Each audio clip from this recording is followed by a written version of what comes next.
Boa tarde. Chamo-me Pablo Peixoto. Sou um brasileiro com nome de espanhol a viver em Portugal. É uma grande mistura, é mesmo uma grande mistura, mas pronto, foi assim que Deus quis. O meu avô era português, entretanto, era de Braga e foi para o Brasil quando era muito pequeno. Meu pai nasceu no Brasil e eu fui o primeiro, então, de toda a geração que voltou para Portugal. Para já o primeiro e único. Vamos ver se, entretanto, mais alguém junta-se a mim com o passar do tempo. Venho com a minha esposa, a parte bonita da família. Pode ficar de pé, por favor. Sim, pelo menos eles terem alguma imagem gira. E já venho com o nosso bebê. Ele ainda está escondido ali dentro, mas ao que parece daqui a uns meses ele sai. Ou ela, não sei. Então, é com muita alegria que estamos aqui.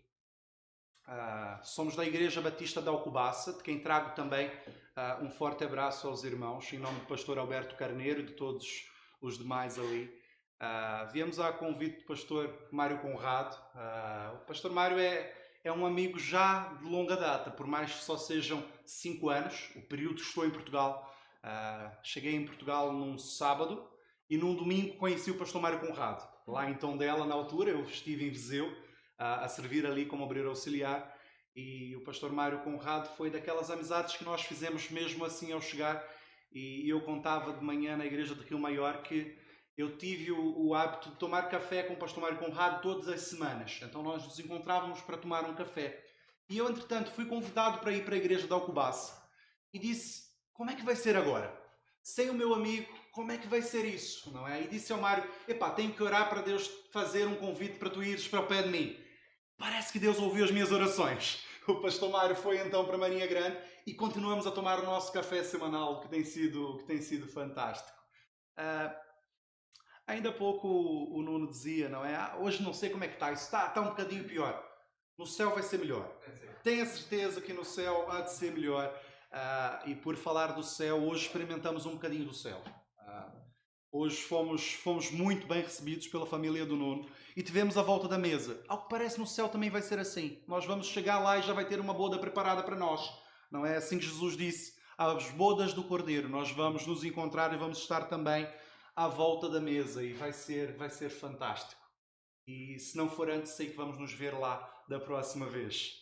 Por isso, a pensar um bocadinho no céu, a pensar um bocadinho naquilo que Jesus nos faz, eu convidava os irmãos a abrirem as vossas Bíblias em Colossenses. Colossenses, no capítulo 3, nós vamos ver uma passagem que se calhar os irmãos já conhecem, na carta de Paulo à igreja de Colossos, Colossenses, capítulo 3.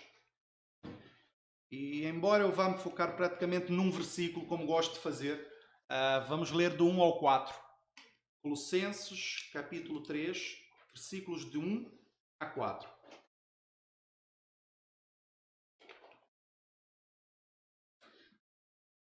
Diz assim a tradução que tenho em mãos. Portanto, se já ressuscitaste com Cristo, buscai as coisas que são de cima, onde Cristo está assentado à destra de Deus. Pensai nas coisas que são de cima e não nas que são da terra. Porque já estáis mortos e a vossa vida está escondida com Cristo em Deus. Quando Cristo, que é a nossa vida, se manifestar, então também vós vos manifestareis com Ele em glória. Amém. Vamos orar mais uma vez. Deus e Pai, eis aqui um pequeno trecho da Tua palavra lida. Eu te peço, Senhor, que nessa tarde fales Tu a Tua igreja. Que não seja, Senhor, a minha incapacidade humana limitador para aquilo que Tu queres fazer nesse lugar. Usa a minha vida em nome de Jesus. Amém. Ok. Os irmãos conheciam essa passagem? Já tinham passado por ela alguma vez a ler? Conhecem a carta aos Colossenses? Ela foi escrita por quem? Paulo. A quem? Aos irmãos, à igreja de Colossos, não é? Se formos mais exatos, e eu gosto muito de exatidão quando falamos da palavra do Senhor, se olharem no capítulo 1, versículo 2, vão ver exatamente a quem a carta se destina. Capítulo 1, versículo 2, parte A. O que diz aí na vossa tradução? Capítulo 1, versículo 2. Aos santos e irmãos e fiéis. Uau! Aos santos e fiéis irmãos. Que gente fantástica, não é? Santos e fiéis. Eu queria ser chamado assim. Se Paulo me escrevesse uma carta, eu acho que era como eu gostava que ele dissesse. Santos e fiéis. Parece fantástico, não parece? Se eu escrevesse uma carta a essa igreja, a igreja da Rifana, e dissesse aos santos e fiéis irmãos, os irmãos iam ficar muito bem satisfeitos, não era? Agora reparem como é que ele começa o capítulo 3, que é o que nós lemos. Portanto, se já ressuscitastes com Cristo... Oi? Já ressuscitaste? Se já ressuscitastes? O que aconteceu com santos e fiéis? É possível alguém ser santo e fiel e não ter ressuscitado com Cristo? É esquisito, não é? O que Paulo está aqui a fazer é mesmo picar. Ele está aqui a lembrar aquela igreja de uma coisa que eles já sabiam. Afinal de contas, eles eram santos e fiéis. O que Paulo está aqui a dizer é: vocês já morreram, já ressuscitaram com Cristo. Cristo já vos deu uma vida nova. Por isso, vocês têm que viver de uma maneira nova também. Nós não podemos dizer que somos santos e fiéis e continuar a viver exatamente como vivíamos antes. Cristo em nós tem que produzir uma mudança de vida. Conhecem alguém que já teve uma experiência de quase morte? Ou por uma doença, ou por um acidente? Geralmente essa pessoa, quando volta à vida, por assim dizer, ela costuma ter uma mudança, não é? As pessoas geralmente dizem: epá, eu tenho que mudar. Isso não pode ser mais assim. Eu preciso valorizar mais o tempo com a minha esposa ou com os meus filhos. Eu preciso agora dedicar-me mais a isso ou aquilo. É natural que quando a gente tenha uma nova chance de vida, uma nova vida, a gente muda as nossas atitudes. E Paulo está a dizer exatamente isso. Santos e fiéis, vocês já ressuscitaram.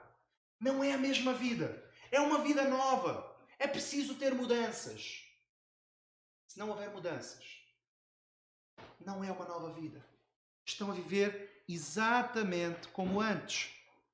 E nessa tarde, antes de nós olharmos os pormenores do texto, eu queria que cada um respondesse para si mesmo uma pergunta: em que conhecer a Cristo mudou a minha vida? Em que entregar a minha vida a Cristo mudou a minha maneira de pensar? A minha maneira de viver? Os meus valores, em que alterou?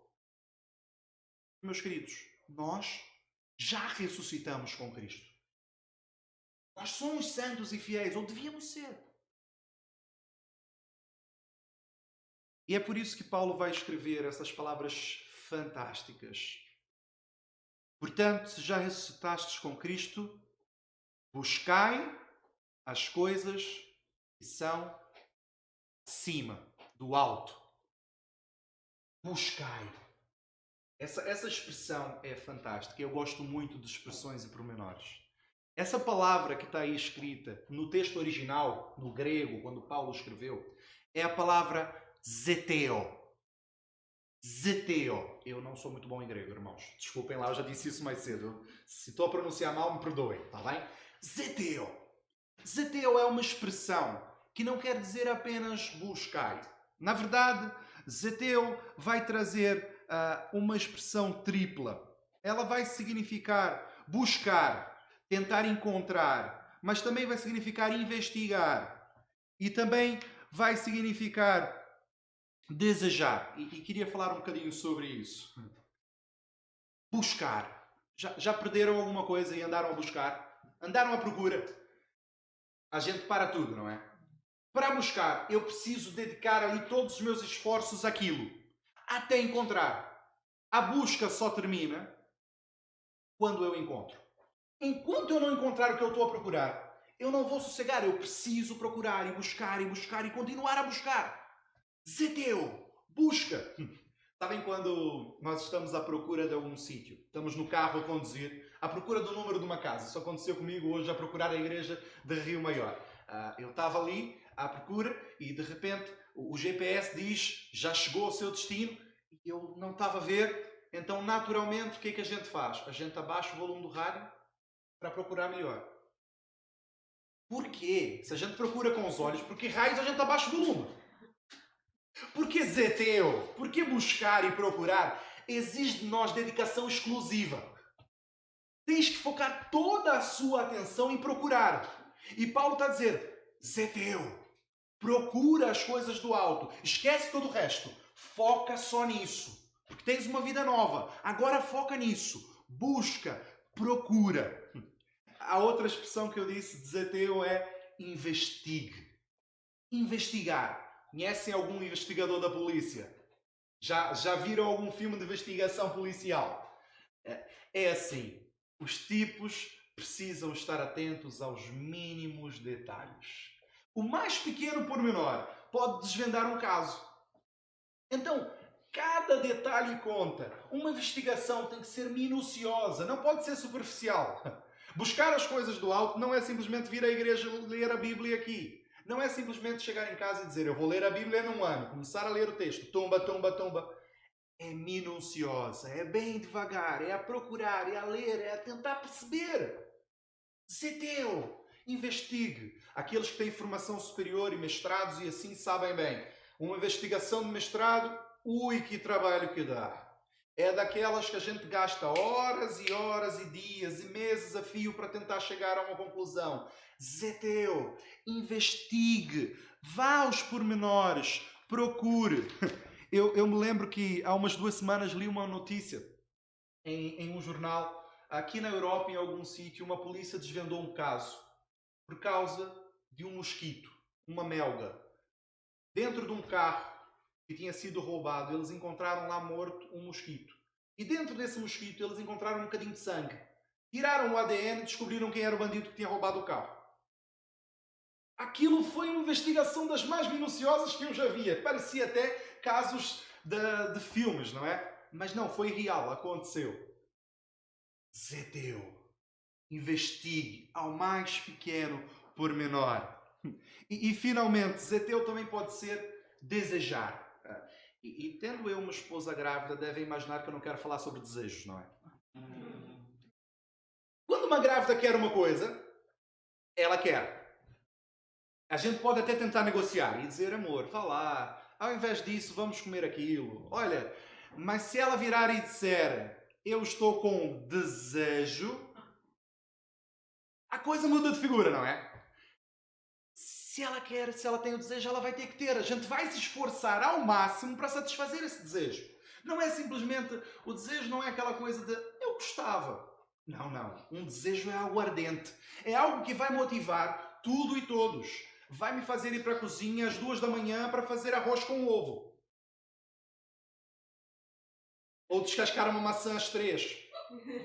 Não vamos falar sobre isso. Mas percebem? Zeteu é um desejo.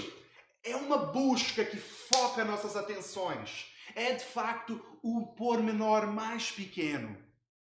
Zeteu. E Paulo diz, tem uma vida nova? Então Zeteu, as coisas do alto. Zeteu, o que está em cima. Olhe para cima. O seu desejo tem que vir de cima. Você precisa olhar para o céu, para onde está o seu tesouro, onde não há choro, onde não há dor nem ranger de dentes. Nós geralmente pensamos no céu como um compartimento tabu. É aquele lugar onde a gente não entra, não é? A gente vai para o céu um dia, mas deixa ele lá. Não, irmãos, nós temos que pensar no céu. Nós temos que ser motivados pelo céu. Nós temos que investigar. O céu não é apenas o nosso destino. O céu tem que alterar todo o nosso caminho, porque nós vamos para o céu e isso muda a forma como eu vivo nessa terra. A forma como eu vivo o meu dia a dia. O céu deve ser o nosso foco, deve ser exatamente a nossa busca, a nossa procura, a nossa investigação mais minuciosa. Nós devemos procurar, queremos uma vida nova. Mateus capítulo 6 vai dizer, buscai primeiro o reino de Deus e a sua justiça. Esse é o nosso foco. É isso que nós devemos fazer. É muito mais que teórico, é totalmente prático. Nós devíamos buscar em todas as áreas. Se nós buscássemos pensar no céu, a cada momento, isso ia alterar a forma como nos relacionamos com os nossos colegas de trabalho. Ah, mas ele está a ser um chato. Ah, mas ele está a me perseguir. Bem, eu vou para o céu. Para que é que eu vou me chatear com isso? Ah, mas essa pessoa, esse irmão da igreja, andou aqui a falar isso ou aquilo. Meu querido, vou para o céu, isso aqui vai passar tão rápido, por que raios eu vou perder tempo com isso? Percebem? Se nós pensarmos no céu, se nós de facto tivermos isso como a nossa maior motivação, esses pormenores da terra deixam de fazer sentido. Não ocupam mais espaço em nosso coração e em nossa mente. Porque nós estamos a olhar para o alto, a buscar o que vem de cima. Paulo diz, se tu olhares para o céu, se tu focar no que vem do alto, o que tu vais ver é Cristo sentado à direita do Pai. É isso que está escrito aí no versículo. Aonde está Cristo sentado no seu trono. Ele é soberano. Ele tem o controle de tudo. Nada do que se passa na tua vida ou na minha foge ao controle dele. Não se enganem. Ele é soberano. Se nós focarmos os nossos olhos para o céu, se nós focarmos as nossas energias, nós vamos perceber que nada foge ao seu controle. Nenhuma doença, nenhum desemprego, nenhuma frustração, nenhuma morte. Nada foge ao controle de Cristo Jesus. Se nós tivermos isso no nosso coração, vai ser muito mais fácil descansar. E é por isso que Paulo desafia, olha para cima, olha para o alto. Permita-me confessar uma coisa. Eu, muitas vezes, ao invés de olhar para cima, olho para os lados. Sabem o que isso quer dizer? Olhar para os lados. Lembram-se quando Pedro andava sobre as águas? Uma grande tempestade e ele vai andando em direção a Jesus? Diz o texto bíblico que de repente ele tira os olhos de Jesus, foca-se na tempestade, olha para o lado, vê as ondas e o vento e começa imediatamente a afundar. Quando estou a passar por problemas e dificuldades, ao invés de olhar para o autor e consumador da minha fé, eu olho para os meus problemas. Deve ser só eu. Eu olho para as coisas que estão a se passar ao meu redor. E quando dou por mim, estou a afundar. Vejo-me sufocado com tudo ao meu redor. E tiro o meu olhar do alto. Olho para os lados. E muitas vezes olho para baixo. Olhar para baixo é sinal de derrota. Sabem? Imagino que hoje no jogo de futebol, a vencer por 3-2, alguns olharam para cima. Outros olharam para baixo. Os que olharam para baixo foram os derrotados. É aqueles que já desistiram. É aqueles que veem que já não têm mais saída. E muitas vezes nós, cristãos, somos desafiados a olhar para cima e estamos a olhar para esse mundo e a olhar para baixo. E a gente pergunta, como está? Vai-se andando. Não vai-se andando, queridos. Está tudo bem. E se não está, vai ficar. Nós vamos para o céu. Jesus nos desafia a olharmos para o céu. Jesus nos lembra que, de facto, o nosso dia a dia devia ser motivado por isso. Venha o teu reino e seja feita a tua vontade, assim na terra, como já é nos céus. Somos desafiados a experimentar o céu na terra. Nós não podemos estar olhando para baixo. Olhe para cima. Elevo os meus olhos para os montes. De onde me virá o socorro? Salmo 121. Queridos, o nosso socorro continua a vir do Senhor que fez os céus e a terra, que vive lá no alto. E Ele diz para ti essa tarde, olhe para mim, olhe para cima. Saia desse buraco que se encontra e olhe para cima. Para além das nuvens, o sol não deixou de brilhar. Mas sabem, olhar para cima é mais do que um desafio visual.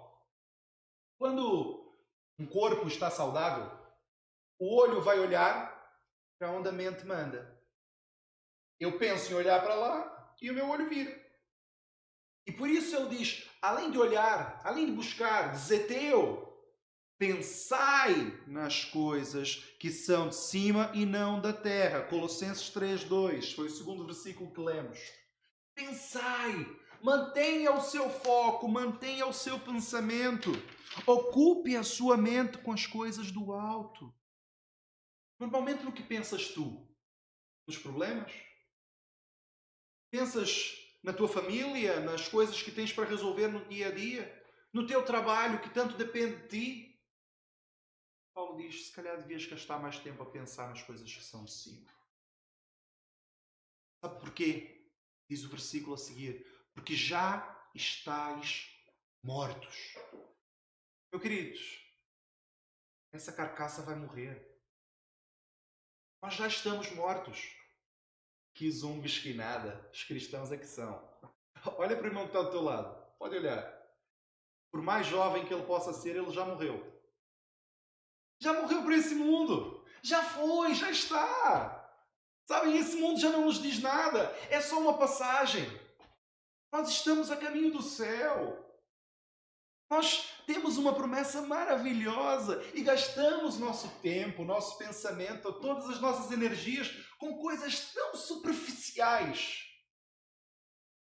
Como está a dizer, parem de fazer isso, vocês já morreram. O que vocês estão a fazer? Não vale a pena o esforço. Buscai primeiro o reino de Deus. Porque de facto, quando Cristo, que é a nossa vida, versículo 4, se manifestar, Ele vai se manifestar. É isso que vamos celebrar hoje. Ele voltará. Quando Ele voltar, nós vamos ser manifestados com Ele em glória. E aí é que vai ser. Sabem, o bocadinho que nós experimentamos aqui nessa terra, momentos de comunhão à volta da mesa, vai ser por toda a eternidade. E muito melhor. Não desfazendo do cozido, estava fantástico, estava bem? Mas muito melhor. Vai ser fantástico, porque Cristo virá, Ele virá. Essa notícia é muito melhor do que ganhar um Euromilhões. Porque o Euromilhões passa. O reino com Cristo é para sempre. Para todo sempre. Isso é a nossa esperança. É isso que devia nos motivar, é isso que devia mexer conosco. O Rei está voltando e Ele vem para buscar a mim e a ti. Criador de todo o universo. A nossa vida. Ele vem. Que maravilha. Que maravilha. O crente é um morto que vive no Senhor. O crente é um morto que vive no Senhor. Ele vem. Ele vem nos buscar. Ele vem nos dar vida. Vida em abundância. Para isso, viva de maneira digna. Entenda que já estás mortos. Zeteu. As coisas do alto. Ao longo dessa semana, provavelmente, vais ser desafiado pelas circunstâncias a olhar para os lados. Se calhar, vais te sentir como derrotado e vais ser desafiado a olhar para baixo. Quando isso acontecer, eu desafio-te. Zeteu. As coisas de cima. Olha para cima. Não te deixes distrair com nada. Quem sabe o seu objetivo, mantém o foco, independente das circunstâncias. Vamos orar? Deus e Pai, eis-nos aqui mais uma vez falando contigo. Deus, eu te peço por cada um dos meus irmãos aqui presentes. Pai, por muitas vezes nós somos envolvidos pelas situações do dia a dia. Somos cercados por dificuldades, por tribulações, por afazeres, ó Pai, e tiramos o foco, tiramos o nosso olhar de Ti. Quando Tu nos desafia a simplesmente elevar os nossos olhos para os montes e lembrar que o nosso socorro vem de Ti. Que maravilha crer em Ti, Senhor. Que maravilha saber que o Senhor cuida de nós nessa terra, assim como vai cuidar nos céus. E para além disso, ter a certeza de que Tu vais vir buscar a Tua igreja. Obrigado, Senhor, porque temos a certeza da salvação em Cristo Jesus. Obrigado porque Jesus veio, morreu, ressuscitou para dar vida a mim e a cada um dos meus irmãos. Deus, eu te peço por cada um de nós ao longo dessa semana que virá. Nos momentos, ó Pai, onde formos tentados a olhar para os lados ou para baixo, que a Tua voz venha aos nossos ouvidos. Nos lembre, Senhor, que Tu és o dono de tudo. Tu estás à direita do Pai. Tu estás a cuidar de tudo. E é em Ti que somos mais que vencedores. Em nome de Jesus, nós fazemos essa oração. Amém e amém.